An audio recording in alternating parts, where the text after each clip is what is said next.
भारत चीन तनाव के बीच सैटेलाइट तस्वीरों से बड़ा खुलासा। नियंत्रण रेखा पर दिखे टैंक, तोपें और सैन्य उपकरण। युद्ध की तैयारी कर रहा चीन। इस समय भारत और चीन के बीच सीमा विवाद चरम पर है। पूर्वी लद्दाख में वास्तविक नियंत्रण रेखा यानी LAC के आसपास चीन और भारतीय सेना के बीच तनाव बढ़ता जा रहा है। भारत ने गुरुवार को कहा कि पूर्वी लद्दाख में सीमा गतिरोध को सुलझाने के लिए वो चीन के साथ सैन्य और राजनीतिक स्तर पर बात कर रहा है। चीन का भी कहना है कि बॉर्डर पर स्थिति स्थिर है और सब कुछ कंट्रोल में है। लेकिन एक तरफ चीन यहां स्थिति के नियंत्रण में होने और शांति की बात कर रहा है, वहीं LAC की सैटेलाइट तस्वीरों ने उसके दोहरे चरित्र का पर्दाफाश किया है। सैटेलाइट तस्वीरों में साफ हुआ है कि चीन बॉर्डर पर सेना की तैनाती और मजबूत कर रहा है। ऐसा लगता है कि वो युद्ध की तैयारी कर रहा है। इस इलाके में काफी संख्या में सुरक्षा बल, हेलीपैड, तोपें, power plant unit, PLA camp और बड़े ट्रक देखे गए हैं। सैटेलाइट तस्वीरों में यह भी साफ हुआ है कि चीन ने नगरीगुसा एयरबेस पर लड़ाकू विमानों का परिचालन तेज कर दिया है। इतना ही नहीं, हाल के दिनों में यहां पर कई विमानों की लैंडिंग की जा चुकी है। मीडिया रिपोर्ट्स के मुताबिक नियंत्रण रेखा पर चीन बंकर तैयार कर रहा है और जमीन के अंदर मशीन गन लगाते दिखाई दे रहा है।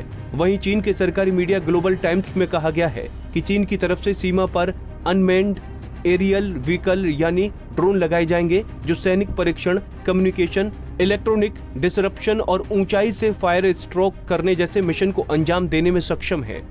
विशेषज्ञों का कहना है कि ये चीन का दोहरा चरित्र दर्शाता है। इससे पहले विदेश मंत्रालय के प्रवक्ता झाओ लिजियान ने कहा था कि सीमा पर स्थिति इस समय स्थिर है और सब कुछ कंट्रोल में है। कुछ ऐसा ही बयान गुरुवार को चीन के रक्षा मंत्रालय की तरफ से भी दिया गया, जिसके मुताबिक चीन भारत सीमा पर चीन की स्थिति स्पष्ट है। चीनी सीमा सैनिक सीमा क्षेत्र में शांति बनाए रखने के लिए प्रतिबद्ध है। वर्तमान में चीन भारत सीमा क्षेत्रों में स्थिति पूरी तरह से स्थिर और नियंत्रण में है। हालांकि चीन की ओर से शक्ति प्रदर्शन को देखते हुए भारत ने भी ये फैसला किया है कि सड़क बनाने का काम जारी रहेगा और भारत भी उतना सैन्य बल सीमा पर तैनात करेगा जितना चीन करेगा। भारतीय सेना ने पूर्वी लद्दाख में चीन के आक्रामक सैन्य व्यवहार को मजबूती से रोकने के लिए रणनीति के तहत एक और जहां अतिरिक्त सैनिक और सैन्य उपकरण भेजे हैं, वहीं दूसरी तरफ सैन्य कमांडरों ने क्षेत्र में नाजुक स्थिति पर गुरुवार को लगातार दूसरे दिन चर्चा की। मीडिया रिपोर्ट्स के मुताबिक थल सेना प्रमुख जनरल MM नरवणे की अध्यक्षता में हो रहे सम्मेलन में जम्मू कश्मीर तथा पूर्वोत्तर के कुछ खास क्षेत्रों में आतंकवाद रोधी नियमों पर भी चर्चा की गई। जानकारी के अनुसार भारतीय सेना पूर्वी लद्दाख में सभी विवादित क्षेत्रों में आक्रामक हाव भाव जारी रखेगी और यथास्थिति कायम होने तक पीछे नहीं हटेगी। क्यों बढ़ा है तनाव? दरअसल भारत भी अब चीन की तरह बॉर्डर इंफ्रास्ट्रक्चर पर जोर दे रहा है। इसके तहत सड़क व एयरबेस जैसी कई रणनीतिक परियोजनाओं पर काम किया जा रहा है। यही बात चीन को रास नहीं आ रही। चीन के मुखपत्र ग्लोबल टाइम्स के मुताबिक गलवान घाटी में भारतीय सैनिकों ने चीनी इलाके में निर्माण करने की कोशिश की है, जबकि भारतीय विदेश मंत्रालय बयान में साफ किया कि भारतीय सैनिक जो भी कर रहे हैं वो अपने इलाके में कर रहे हैं। मीडिया रिपोर्ट्स के मुताबिक चीनी सैनिकों ने भारतीय क्षेत्र में घुसने की कोशिश की, लेकिन भारतीय सैनिकों ने उन्हें रोक दिया। पूर्वी लद्दाख में 5 मई को करीब 250 चीनी सैनिक और भारतीय जवान आपस में भिड़ गए।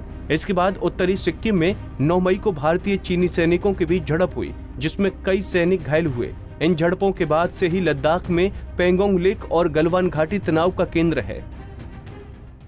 हमसे जुड़े रहने के लिए हमारे YouTube चैनल को सब्सक्राइब करें और नई वीडियो की नोटिफिकेशन के लिए बेल आइकॉन को दबाएं। अगर आप ये वीडियो Facebook पर देख रहे हैं तो लाइक जरूर करें और ज्यादा से ज्यादा शेयर करें। धन्यवाद।